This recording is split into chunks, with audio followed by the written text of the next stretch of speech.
வயலோ வயலோ வயலோ செழிக்க வாழ்வு தந்தானே, வயலோ வாழ்வு தந்தானே. அட பொன்னா விளையோ பூமிக்கு நல்ல விவரம் தந்தானே, உழவனின் உறவா வந்தானே.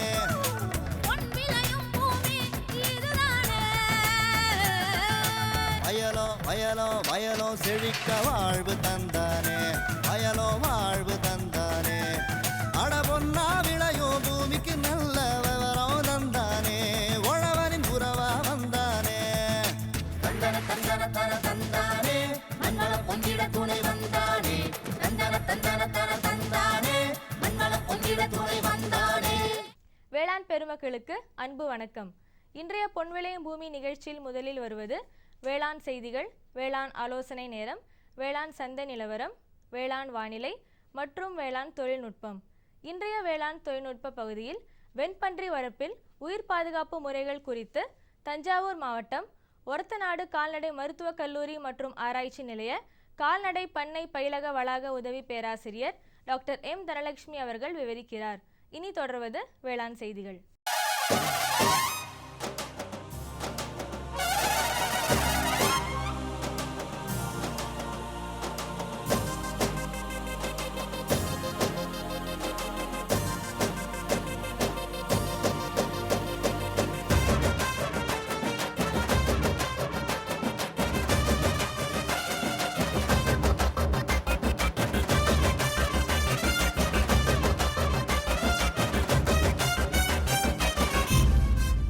வணக்கம். வேளாண் செய்திகள். முதலில் வருவது மாத்தி யோசிச்சேங்க. கால்நடை பராமரிப்பு துறையின் மூலம் மாநில கோழி அபிவிருத்தி திட்டத்தில் இறைச்சி கோழி வளர்ப்பினை மேற்கொண்டு பயனடைந்த திருநெல்வேலி மாவட்டம் கரிசலூர் கிராம வேளாண்மையாளர் டி ராஜா அவர்கள் தரும் தகவல்கள். வேளாண் ஆலோசனை நேரத்தில் கோயம்புத்தூர் தமிழ்நாடு வேளாண்மை பல்கலைக்கழகம் வழங்கும் வேளாண் மண்டலங்களுக்கான வேளாண் அறிவிக்கை. தொடரும் வேளாண் ஆலோசனை நேரத்தில் இன்றைய தாவர பகுதியில் ஜெரேனியம். தொடர்ந்து வேளாண் சந்தையில் வேளாண் ஒழுங்குமுறை விற்பனை கூடங்களில் வேளாண் விளை பொருட்களின் விலை நிலவரம். மதுரை சொக்கிக்குளம் உழவர் சந்தையில் காய்கறிகளின் இன்றைய விலை நிலவரம். திருச்சி திருவரங்கம் மலர் சந்தையில் வணிக மலர்களின் இன்றைய விலை நிலவரம்.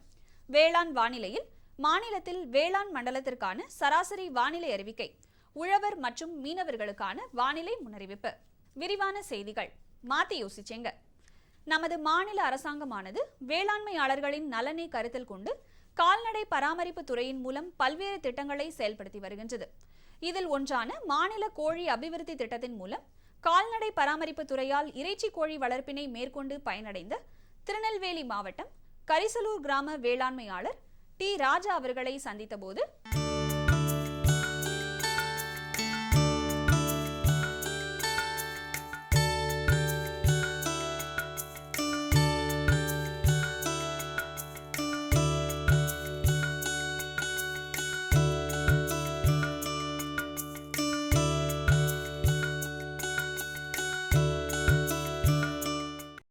நான் கிட்டத்தட்ட 20 வருடமாக விவசாயம் செய்து வந்தேன். விவசாயத்தில் போதுமான வருமானம் இல்லை. ஆகையினால் உபரி வருமானம் ஏதாவது பார்க்கலாம்னு ஒரு ஐடியா பண்ணிக்கிட்டு இருந்தேன். அப்போ பூலாங்குளம் டாக்டர் நாகராஜன் அவர்களை சந்தித்தேன். அவரிடம் விவரம் கேட்டேன். அவர்தான் என்னிடம் கோழிப்பண்ணை ஒரு ஸ்கீம் இருக்குது, வேணால் பாருங்கன்னு சொன்னார். நான் கால்நடைத்துறை அணுகுனேன். 25% மானியம் தமிழ்நாடு அரசு தந்தது. 25% மானியம் நபார்டு வங்கி தந்தாங்க. அதை வாங்கி 2,06,000 ரூபா கொடுத்தாங்க. அதை வாங்கி செட்டு போடுறதுக்கு ஆரம்பித்தேன். செட்டு 22 அடி அகலம், 250 அடி நீளத்தில் செட்டு போட்டேன். அதுக்கப்புறம் சைடில் நிழலுக்காக மரங்கள் வளர்க்குறதுக்கு எல்லா ஏற்பாடும் பண்ணேன். Current service இழுத்துருக்கேன். கோழிக்குரிய தீனி தட்டு, ஃபீட்ரு, வாட்ரு எல்லா ஜாமான் தட்டுமுட்டு ஜாமான் வாங்கியிருக்கேன். கோழி வளர்ப்பு துறையிலிருந்து குஞ்சு வாங்கி வளர்க்க ஆரம்பித்தேன். அவங்க ஒன்டே குஞ்சு, ஒரு குஞ்சியினுடைய எடை 42 கிராம் தான் இருக்கும் முதல் நாள். அவங்க அப்படியே கொண்டாந்து நைட்டில் தருவாங்க. நைட்டில் தந்த உடனே ப்ரூடிங் அட்டை போட்டு 10 ரவுண்டாக வச்சு அது உள்ள ஒவ்வொரு அட்டைக்கும் 500 குஞ்சு விட்டு மத்தியில் மண்பானையில் ஹீட்டு ஏற்றணும். கறி போட்டு ஹீட்டு ஏற்றி 3 நாளைக்கு அதே மாதிரி பராமரிக்கணும். அது ஹீட்டு போதுமானால் அவங்களே சொல்லுவாங்க, ப்ரூடிங்கை விட்டு வெளியே கடத்திடலாம். இல்லை காணாது குளிர் காலமாக இருந்தால் கூட 2 நாளைக்கு போட வேண்டிய சூழ்நிலை வரும். கோழி அப்படியே வெளியே எடுத்து விட்டாச்சுன்னா அப்படியே கொஞ்சம் கொஞ்சமாக வளர்ந்துக்கிட்டே இருக்கும். அப்படியே 45 நாள் முடிஞ்சதுன்னா 45ஆம் பக்கம் எடை போடுறதுக்கு ஆரம்பிச்சிருவாங்க. கோழியை பிடிச்சிட்டாங்கன்னா கிட்டத்தட்ட 10 டன் வரும். 10 டன் கோழியும் நமக்கு 10 டன் வளர்த்துட்டோம்னா நமக்கு கமிஷன் நல்ல முறையில் கிடைக்கும். எனக்கு வந்து கிட்டத்தட்ட 4500 கோழிலையும் 55,000 ரூபா கிடைக்கும். நான் லோன் வந்து பேங்குக்கு 25,000 ரூபா கட்டிக்கிட்டு இருக்கேன். அது போக 40 ரூபா. எனக்கு வந்து ஓரளவு போதுமான வருமானம் அதில் இருக்குது. அதனால் நீங்கள் விவசாயம் பண்ணிக்கிட்டு இருக்கவங்க தயவுசெய்து உங்களுக்கு சம்பளம் கட்டுப்படி ஆகலைன்னா இதே மாதிரி கறிக்கோழி வளர்ப்புக்கு நீங்கள் முயற்சி பண்ணி கறிக்கோழி வளர்த்திங்கன்னா நல்ல வருமானம் வரும். குழந்தைகளை படிக்க வைக்கலாம், நல்லா முன்னேறலாம். மேலும் விவரங்கள் பெற பயனாளி டி. ராஜா அவர்களை 09868299970 என்ற கைபேசி எண்ணில் தொடர்பு கொள்ளலாம். இனி தொடர்வது வேளாண் ஆலோசனை நேரம்.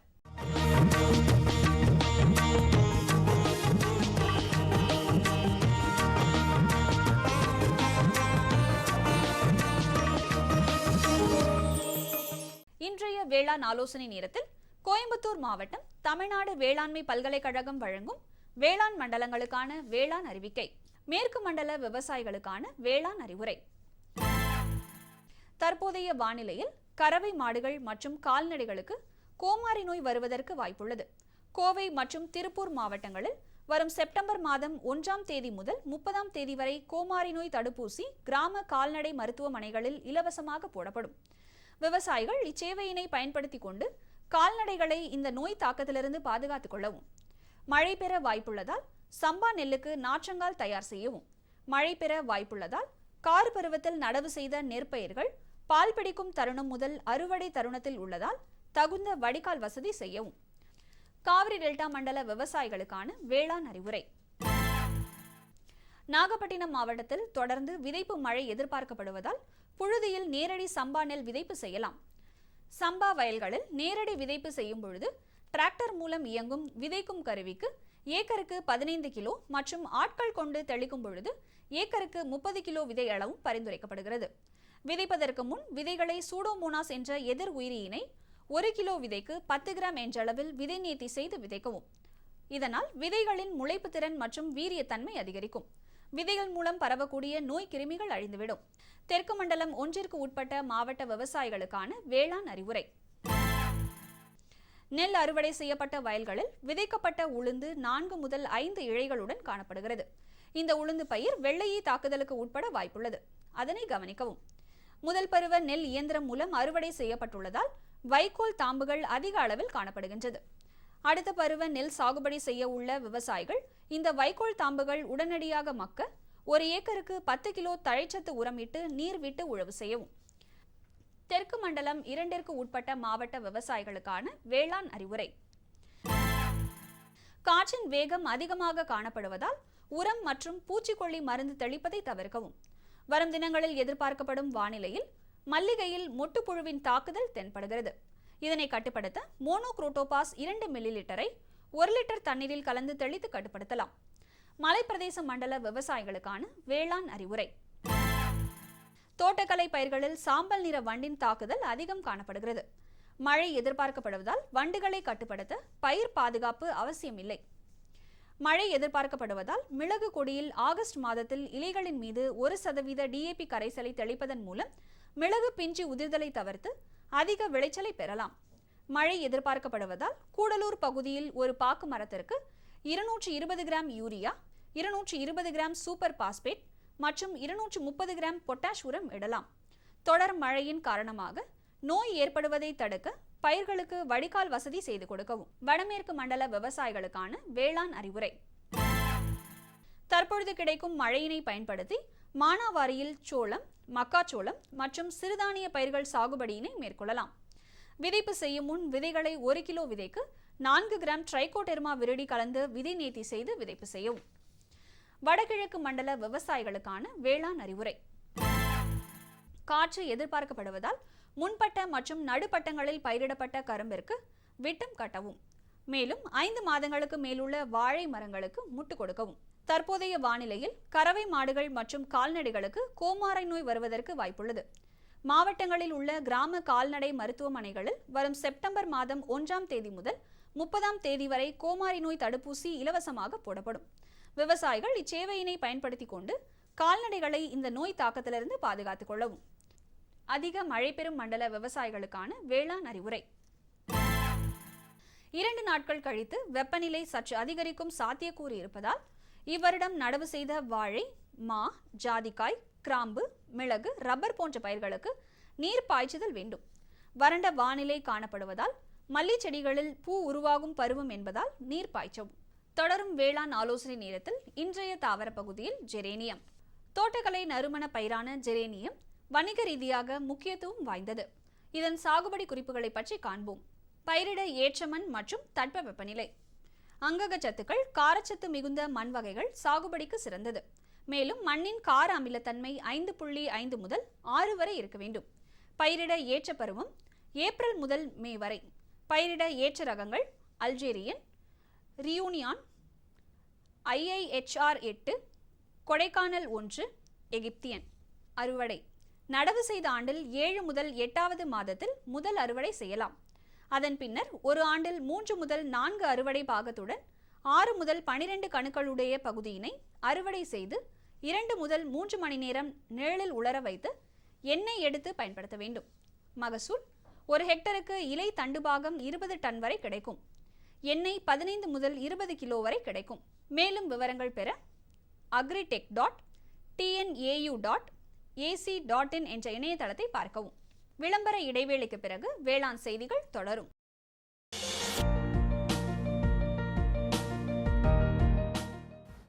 வேம்பு கலந்த யூரியா. சிறந்த உற்பத்திக்காக வேம்பு கலந்த யூரியா நம் நாட்டிலேயே 70 லட்சம் டன்னாக அதிகரிக்க 6 ஆலைகள் சீரமைக்கப்படுகின்றன. FCIL-இன் கோரக்பூர், சித்ரி, தல்சர் மற்றும் ராமகுண்டம் ஆலைகள், HFCL-இன் பரௌனி மற்றும் BVFCL-இன் நாமருல் போர்ட் ஆகியன. பழம் நழுவி பாலில் விழுந்தது போல இப்பொழுது நம் நாட்டிலேயே வேம்பு கலந்த யூரியா உற்பத்தி செய்யப்படும். இதனால் விவசாயிகளுக்கு நன்மையே விளையும். 10% வரை தானிய உற்பத்தி அதிகரிக்கும். மண்ணில் 10 to 15% நைட்ரஜன் திறன் அதிகரிக்கும். சிறந்த உற்பத்திக்கு வேம்பு கலந்த யூரியா.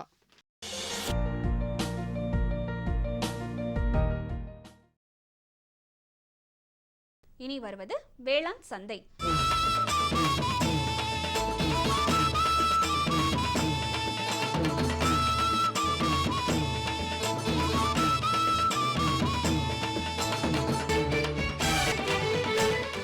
வேளாண் சந்தையில் வேளாண் ஒழுங்குமுறை விற்பனை கூடங்களில் வேளாண் விளைபொருட்களின் விலை நிலவரம். கம்பு இதர ரகம் தேனியில் குறைந்தபட்சமாக 1740 ரூபாய்க்கும் அதிகபட்சமாக 1820 ரூபாய்க்கும், சோளம் இதர ரகம் காரமடையில் குறைந்தபட்சமாக 1800 ரூபாய்க்கும் அதிகபட்சமாக 2000 ரூபாய்க்கும், தேனியில் 1740 ரூபாயிலிருந்து 1820 ரூபாய்க்கும், மக்காச்சோளம் இதர ரகம் திண்டுக்கல்லில் குறைந்தபட்சமாக 1450 ரூபாய்க்கும் அதிகபட்சமாக 1550 ரூபாய்க்கும், பழனியில் 1600 ரூபாயிலிருந்து 1700 ரூபாய்க்கும், நெல் இதர ரகம் கம்பத்தில் குறைந்தபட்சமாக 1460 ரூபாய்க்கும் அதிகபட்சமாக 1520 ரூபாய்க்கும், கெங்கவல்லியில் 900 ரூபாயிலிருந்து 920 ரூபாய்க்கும், கேழ்வரகு இதர ரகம் ஓசூரில் குறைந்தபட்சமாக 2200 ரூபாய்க்கும் அதிகபட்சமாக 2450 ரூபாய்க்கும், விழுப்புரத்தில் 1809 ரூபாயிலிருந்து 1897 ரூபாய்க்கும், டிவி கம்பு இதர ரகம் கள்ளக்குறிச்சியில் குறைந்தபட்சமாக 1266 ரூபாய்க்கும் அதிகபட்சமாக 2325 ரூபாய்க்கும், சங்கராபுரத்தில் 1559 ரூபாயிலிருந்து 2000 ரூபாய்க்கும், பருத்தி இதர ரகம் திண்டுக்கல்லில் குறைந்தபட்சமாக 4500 ரூபாய்க்கும் அதிகபட்சமாக 5200 ரூபாய்க்கும், கொங்கணாபுரத்தில் 900 ரூபாயிலிருந்து 1000 ரூபாய்க்கும், புளி பாப்பாரப்பட்டியில் குறைந்தபட்சமாக 4950 ரூபாய்க்கும் அதிகபட்சமாக 5300 ரூபாய்க்கும், கொப்பரை தேங்காய் இதர ரகம் பர்கூரில் குறைந்தபட்சமாக 1450 ரூபாய்க்கும் அதிகபட்சமாக 1650 ரூபாய்க்கும், நாமக்கலில் 5300 ரூபாயிலிருந்து 5500 ரூபாய்க்கும், மணிலா இதர ரகம் கரூரில் குறைந்தபட்சமாக 4100 ரூபாய்க்கும் அதிகபட்சமாக 4300 ரூபாய்க்கும், கொளத்தூரில் 4800 ரூபாயிலிருந்து 5800 ரூபாய்க்கும், காய்ந்த மிளகாய் இதர ரகம் கொளத்தூரில் குறைந்தபட்சமாக 12000 ரூபாய்க்கும் அதிகபட்சமாக 14000 ரூபாய்க்கும்,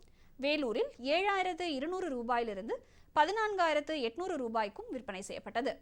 மதுரை சொக்கிக்குளம் உழவர் சந்தையில் காய்கறிகளின் இன்றைய விலை நிலவரம். கத்தரிக்காய் 1 கிலோ 14 ரூபாய்க்கும், வெண்டைக்காய் 1 கிலோ 14 ரூபாய்க்கும், அவரைக்காய் 1 கிலோ 30 ரூபாய்க்கும், சின்ன வெங்காயம் 1 கிலோ 14 ரூபாய்க்கும், பெரிய வெங்காயம் 1 கிலோ 14 ரூபாய்க்கும், பச்சை மிளகாய் 1 கிலோ 20 ரூபாய்க்கும், தக்காளி 1 கிலோ 10 ரூபாய்க்கும், கறிவேப்பிலை 1 கிலோ 18 ரூபாய்க்கும், கொத்தமல்லி 1 கிலோ 30 ரூபாய்க்கும், புதினா 1 கிலோ 30 ரூபாய்க்கும் விற்பனை செய்யப்பட்டது. திருச்சி திருவரங்கம் மலர் சந்தையில் வணிக மலர்களின் இன்றைய விலை நிலவரம். கத்தரி ரோஸ் 20 பூக்களை கொண்ட ஒரு பாக்கெட்டின் விலை 100 ரூபாய்க்கும், மல்லிகை 1 கிலோ 250 ரூபாய்க்கும், முல்லை 1 கிலோ 300 ரூபாய்க்கும், கனகாம்பரம் 1 கிலோ 450 ரூபாய்க்கும், செண்டுமல்லி 1 கிலோ 30 ரூபாய்க்கும், வாடாமல்லி 1 கிலோ 20 ரூபாய்க்கும், பட்டன் ரோஸ் 1 கிலோ 140 ரூபாய்க்கும், துளசி 1 கிலோ 20 ரூபாய்க்கும், சம்பங்கி 1 கிலோ 80 ரூபாய்க்கும், அரளி 1 கிலோ 80 ரூபாய்க்கும், சாமந்தி 1 கிலோ 60 ரூபாய்க்கும், கோழிக்கொண்டைப்பூ 1 கிலோ 20 ரூபாய்க்கும் விற்பனை செய்யப்பட்டது. இனி வருவது வேளாண் வானிலை.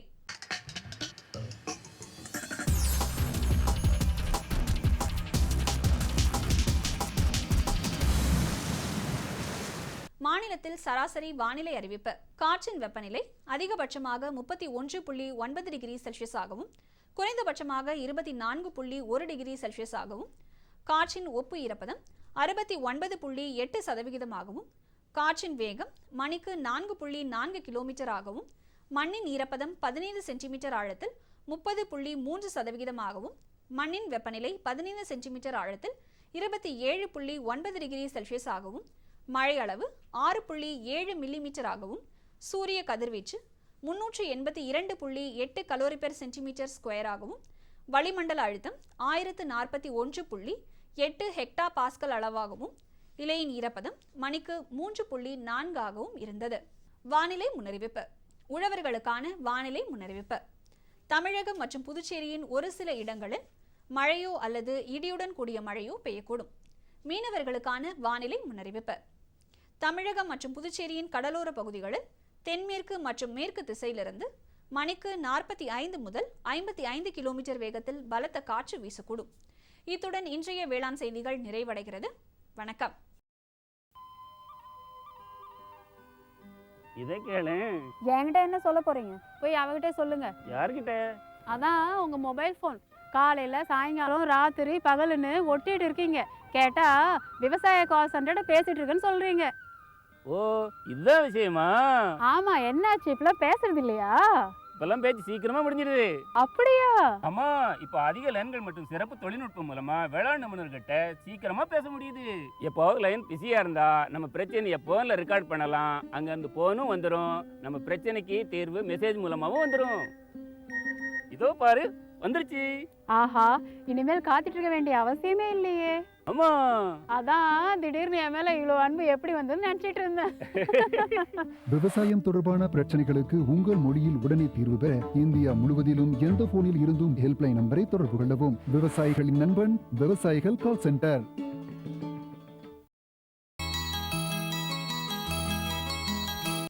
உலக அளவில் பன்றிகளின் எண்ணிக்கையில் 1% மட்டுமே நம் நாட்டில் வளர்க்கப்படுகின்றது. எளிய கட்டிடம் மற்றும் கொட்டகை அமைப்பு, சரியான தீவனம், முறையான நோய் பராமரிப்பும் செய்தால் பன்றி வளர்ப்பு மிக சிறந்த லாபம் தரக்கூடிய தொழிலாகும். இத்தகைய வெண்பன்றி வளர்ப்பில் உயிர் பாதுகாப்பு முறைகள் குறித்து விவரிக்கிறார் தஞ்சாவூர் மாவட்டம் ஒரத்தநாடு கால்நடை மருத்துவக் கல்லூரி மற்றும் ஆராய்ச்சி நிலைய கால்நடை பண்ணை பயிலக வளாக உதவி பேராசிரியர் டாக்டர் எம் தனலட்சுமி அவர்கள்.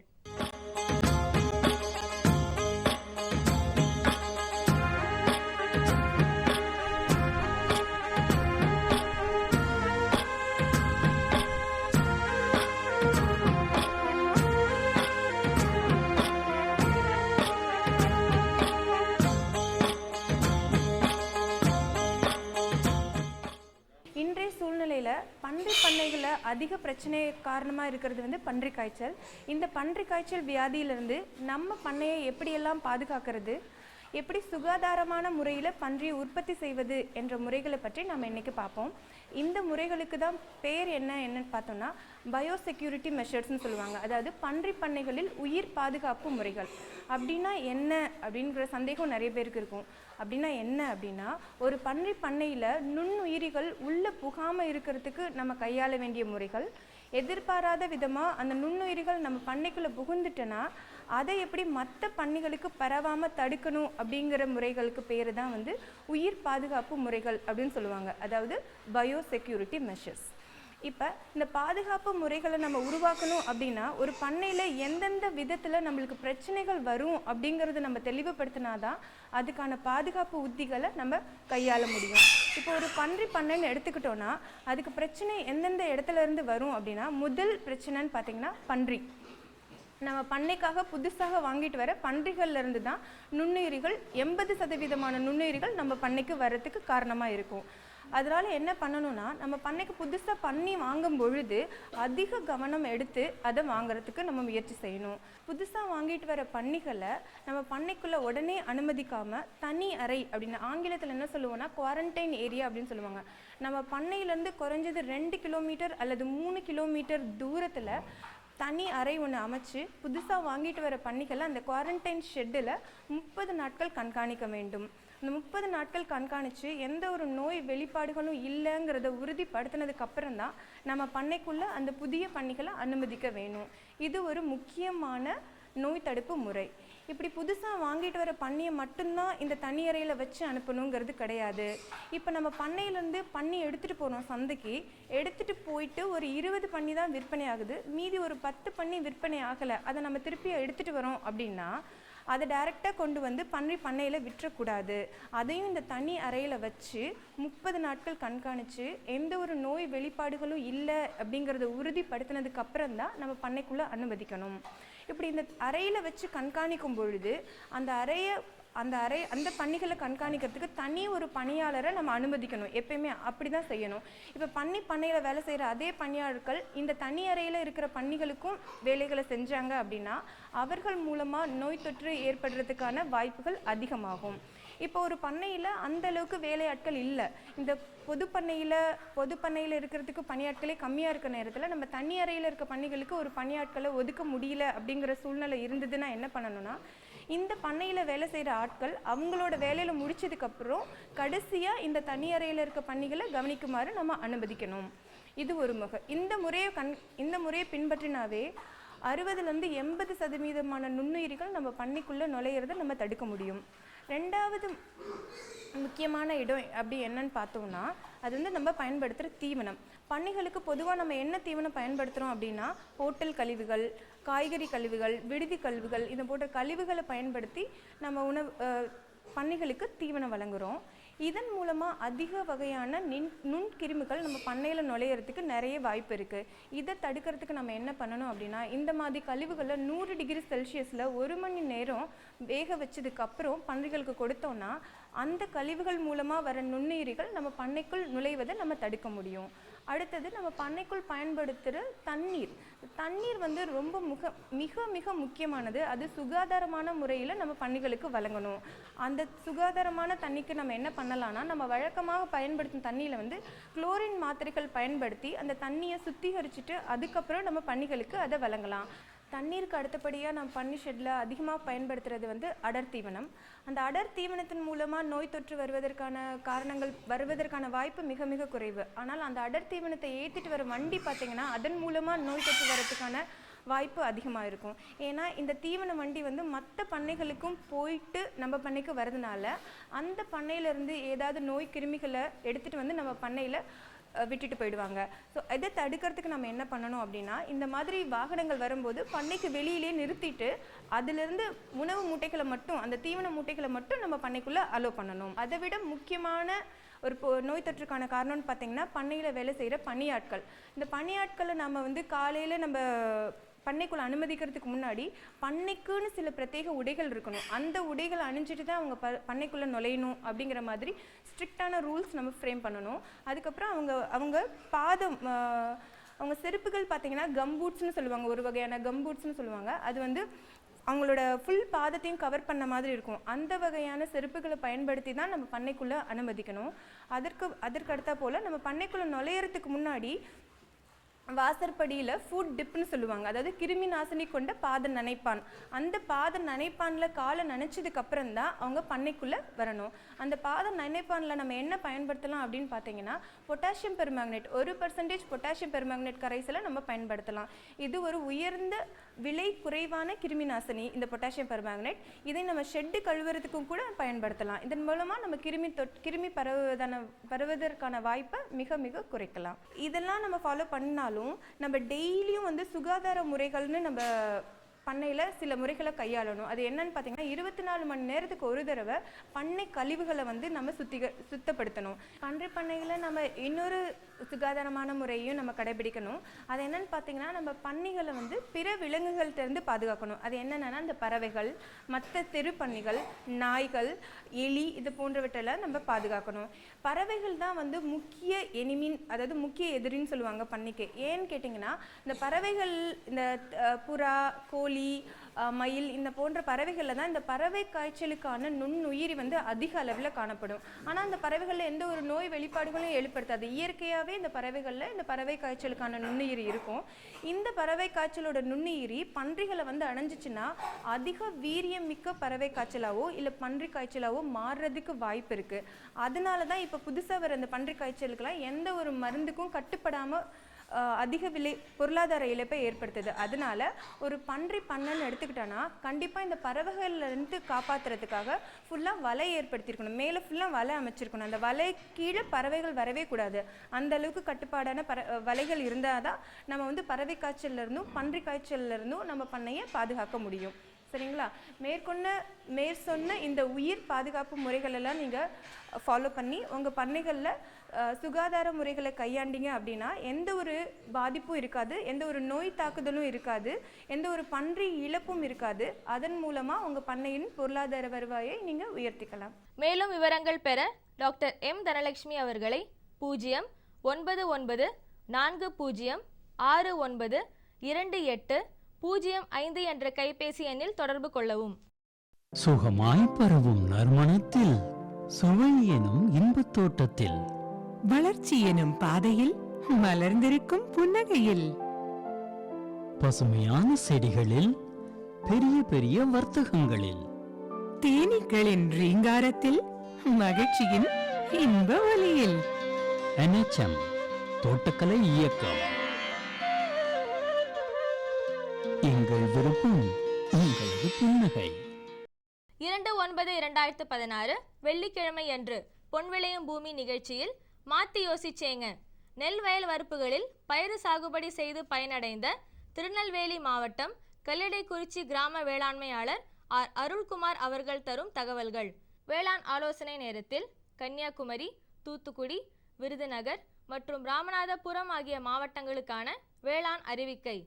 தொடரும் வேளாண் ஆலோசனை நேரத்தில் இன்றைய தாவர பகுதியில் வெண்ணிலா. தொடரும் தகவல் நேரத்தில் நெல் சாகுபடியில் சீரிய துத்தநாக சத்து மேலாண்மை குறித்த தகவல்கள். வேளாண் தொழில்நுட்ப பகுதியில் சுற்றுச்சூழல் பாதுகாப்பில் காடுகளின் பங்கு குறித்து கோயம்புத்தூர் மாவட்டம் மேட்டுப்பாளையம் வனக்கல்லூரி மற்றும் ஆராய்ச்சி நிலைய சுற்றுச்சூழல் அறிவியல் துறை உதவி பேராசிரியர் முனைவர் எம் பிரசாந்த் ராஜன் அவர்கள் தரும் தகவல்கள் ஆகியன இடம்பெறும். மீண்டும் நாளைய பொன் விளையும் பூமி நிகழ்ச்சியில் சந்திப்போம். நன்றி, வணக்கம்.